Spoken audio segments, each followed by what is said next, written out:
2-0-1-1-8-8.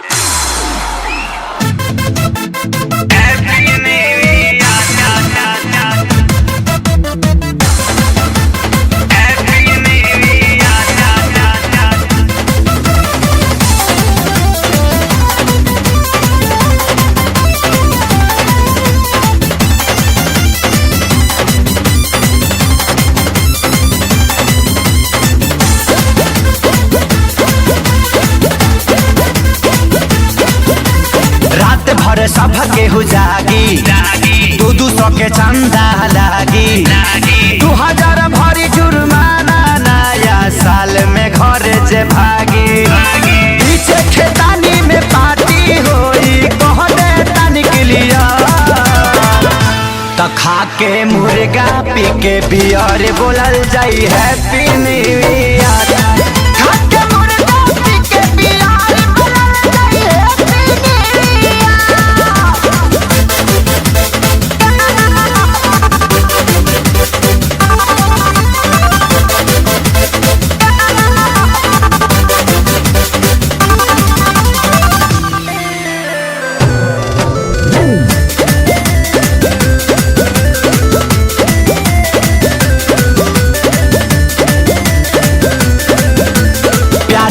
नहीं है मसाला लहसुन प्याज मरीच काला कोई खा लई है श्याम देहाती पवन के घरे पठाला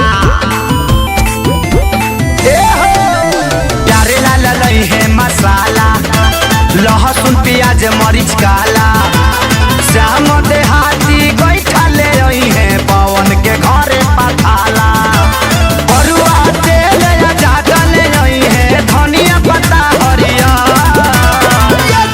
खा के मुर्गा पी के बियर बोलल जाई हैप्पी न्यू ईयर। खा के मुर्गा पी के बियर बोलल जाई हैप्पी न्यू ईयर।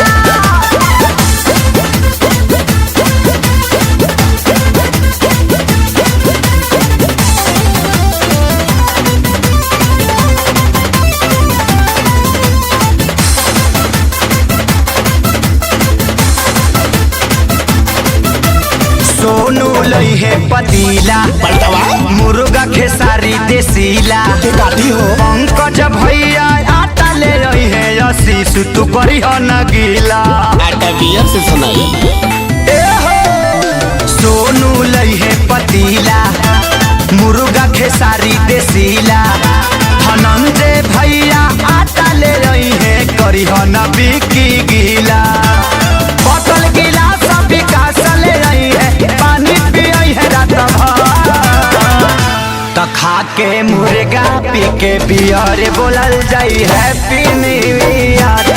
खा के मुर्गा पी के बियर बोलल जाई happy new year. Happy new year भाई लोग।